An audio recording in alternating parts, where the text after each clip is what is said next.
fẹ́ ká wo building tó wà wájú ayọ̀. Sorry, church ni o, I believe so. Right? Máa súnmọ́ dáadáa nísìnyí. Koiki Media, bringing the world closer to your doorsteps.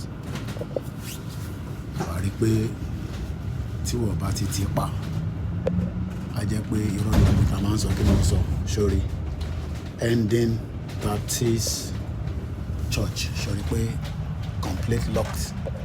Sorry pé tí wà lock. Sorry lẹ́kùn ẹ̀. Ara tí a ṣe ń sọ pé má jẹ́ kó fi ẹ̀sìn kó fi kọ́ ẹ lómi ọbẹ̀ jẹ. Kò yẹ nísìn. Religion kan ló fi ń develop títì. Religion kan ló fi ń develop system. Èèyàn máa make system kó work kí aráàlú lè rí ibi gbé. Àbọ̀rọ̀mọ̀yẹ èní ní 11 June 2024 Koiki Media.